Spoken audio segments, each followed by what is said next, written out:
Ce sont donc au total 36 départements qui sont surveillés de très près. Toute la matinée, l'eau n'a cessé de monter. Des records de précipitations ont été battus. L'équivalent d'un mois de pluie est tombé en seulement 2 heures.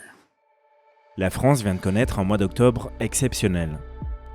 Après le mois de septembre le plus pluvieux depuis 25 ans, de nouvelles vagues d'intempéries ont touché une grande partie du pays ces dernières semaines. Elles ont provoqué des crues soudaines et d'importantes inondations aux effets destructeurs. Nous sommes collectivement confrontés à des épisodes liés au dérèglement climatique. Ce sont des épisodes que nous allons vivre de plus en plus régulièrement. C'est le cas par exemple des dépressions méditerranéennes ou des épisodes cévenols dont les scientifiques expliquent qu'ils sont aujourd'hui renforcés par le réchauffement de la planète. Mais c'est moins évident pour le passage de Kirk, un cyclone tropical devenu ouragan de catégorie 4, qui a été ensuite rétrogradé en simple dépression lorsqu'il a achevé sa course sur notre façade atlantique. Lorsqu'un cyclone se déplace vers les moyennes latitudes, il effectue ce qu'on appelle sa transition extratropicale, c'est-à-dire il perd ses caractéristiques de cyclone. Pour le moment, aucun ouragan n'a encore atteint l'Europe.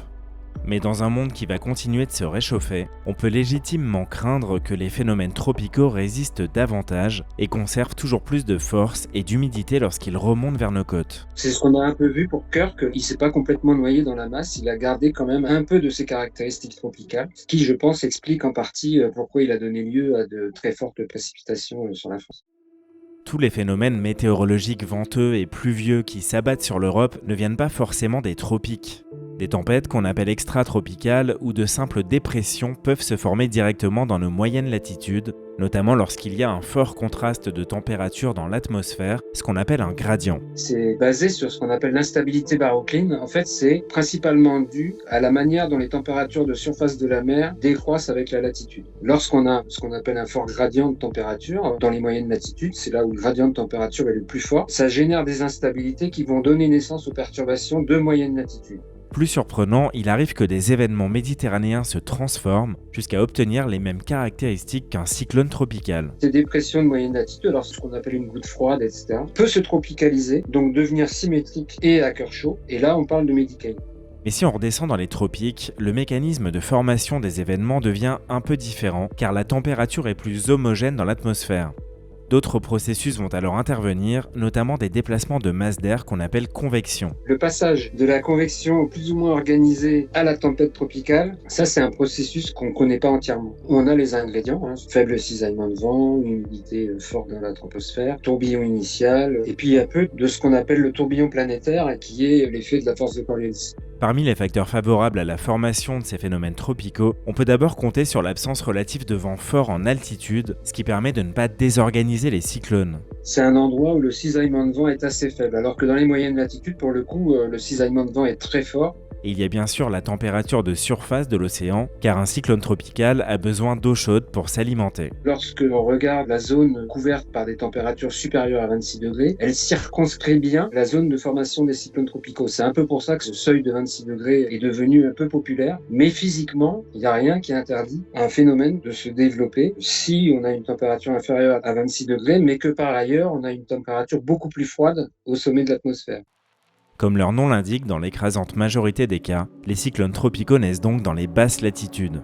C'est seulement à partir d'une certaine intensité, des vents à 119 km/h minimum, et en fonction des zones géographiques où ils se déplacent, qu'on va parler d'ouragan pour la partie ouest et de typhon à l'est. Et c'est cette période durant laquelle on mesure leur activité qu'on va appeler saison cyclonique. Elle dépend du bassin océanique. Pour l'Atlantique, elle s'étend du 1er juin au 30 novembre. Mais par exemple, pour le Pacifique, ça s'étend sur toute l'année. Ça correspond à la fréquence d'occurrence des cyclones au cours de l'année.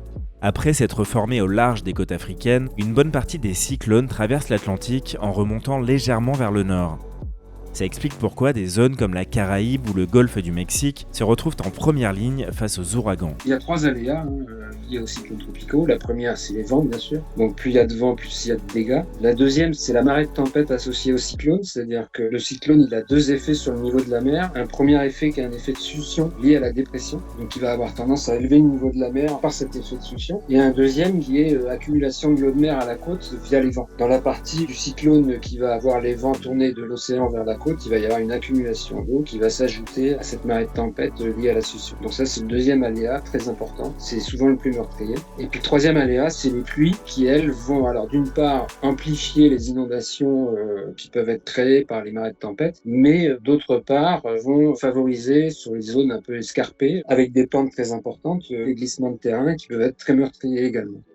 Ces conséquences seront d'autant plus destructrices si les événements apportent toujours plus de pluie et de vent. Et malheureusement, à cet égard, l'évolution du climat ne va pas arranger les choses. Il faut distinguer deux choses. La détection, c'est-à-dire est-ce que dans le passé, avec le changement climatique qui s'est produit au cours du XXe siècle, il y a eu des changements dans les caractéristiques des cyclones? La réponse est assez compliquée parce que ce sont des phénomènes relativement rares et donc c'est assez difficile de calculer des tendances. Mais il semblerait quand même que la proportion de cyclones intenses a augmenté au cours des 40 dernières années. C'est-à-dire le ratio entre le nombre de cyclones intenses et le nombre total de cyclones. Pour ce qui concerne les projections, il y a un accord entre une grande partie des modèles qui représentent des cyclones tropicaux. Le message du GIEC, c'est une stabilité ou une baisse de fréquence des phénomènes, une augmentation de la proportion des cyclones intenses, qui découle à une augmentation de l'intensité moyenne, si on prend l'ensemble des cyclones. Et puis, alors, paramètre vraiment très robuste, une augmentation significative des pluies associées au phénomène. Il faut donc s'attendre à ce que les cyclones les plus puissants se renforcent davantage, ce qui est notamment une conséquence du réchauffement des océans. La température de surface de la mer fonctionne un peu comme le fioul du phénomène. Plus la température est élevée, plus la convection est intense, plus les phénomènes d'évaporation et de recondensation peuvent se produire au sein du système, et plus le système va avoir une intensité forte. Donc favoriser les cyclones intenses au détriment des cyclones un peu moins intenses. La plupart des cyclones tropicaux formés dans l'Atlantique foncent vers l'ouest.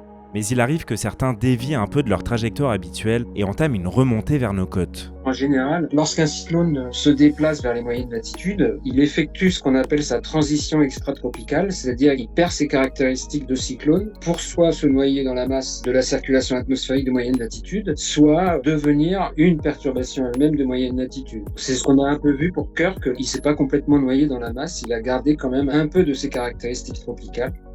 Jusqu'à présent, aucun ouragan digne de ce nom n'est encore remonté jusqu'en Europe. Le seul phénomène cyclonique qui ait touché les côtes de l'Europe, c'est en 2005 un cyclone qui s'appelait Vince et qui a touché les côtes du Portugal, qui était redescendu à l'état de tempête tropicale. Afin de prouver que le changement climatique va influencer de tels phénomènes, les chercheurs doivent d'abord détecter des tendances dans les observations et ensuite recourir à ce qu'on appelle la science de l'attribution. On ne peut pas le démontrer uniquement avec des observations, on est obligé de faire des simulations climatiques dans lesquelles on ne met pas l'influence humaine et on montre que lorsqu'on ne met pas l'influence humaine, la tendance observée ne se produit pas. C'est ça l'attribution en fait. Or, de telles études n'ont pas pu être réalisées, notamment à cause du manque de données. Je ne pense pas qu'on ait attribué au réchauffement climatique ce décalage vers les pôles, mais on peut quand même raisonnablement penser que c'est lié au changement climatique et à l'expansion des tropiques.